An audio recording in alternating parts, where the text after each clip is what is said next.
Vedeli ste, že Hollywood miluje pokračovania? Je to tak. Pre filmové štúdiá sú stávkou na istotu, diváci sú už naladení. Ale pozor, získať Oscara za najlepší film? To je iná káva. V histórii sa to podarilo len 2 pokračovaniam. Zamyslite sa nad tým. Stovky pokračovaní zdobili filmové plátna. Napriek tomu len 2 sedia na vrchole pomyselného rebríčka. Čo sú to za filmové majstrovské diela?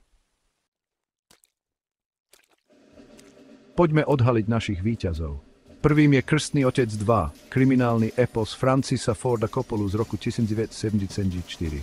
Tento film sa ponoril hlbšie do ságy rodiny Corleone a uchvátil divákov. Náš druhý šampión, Pán prsteňov, návrat kráľa, fantasy epos Petera Jacksona z roku 2003. Tento film znamenal nezabudnutelné zakončenie milovanej trilógie. Krstný otec, ktorý mal premiéru v roku 1972, sa stal kultúrnym fenoménom. Očakávania od pokračovania boli obrovské. Coppola sa však nezlakol. Priniesol komplexný príbeh, ktorý predčil svojho predchodcu.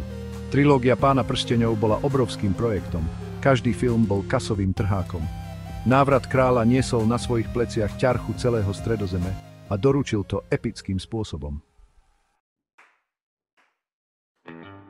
Štvrtá časť, čo robí tieto filmy výnimočnými. Oba filmy riskovali. Krstný otec 2 prelínal minulosť a prítomnosť. Diváci boli svedkami zostupu a pádu Michaela Corleoneho. Návrat kráľa nebol len záverom. Bola to emocionálna horská dráha. Film predviedol boj dobra a zla v epickom meradle. 5. časť Trvalý odkaz. Tieto 2 filmy nezískali len ceny. Zanechali svoju stopu v kinematografii. Krstný otec 2 upevnil odkaz prvého filmu. Dokázal, že aj pokračovania môžu byť umeleckými dielami. Návrat kráľa dokázal, že aj fantasy môže byť vysokým umením. Ukázal silu praktických efektov a pútavého rozprávania. Tieto 2 filmy? Legendy. A právom si vyslúžili svoje miesto v histórii Oscarov.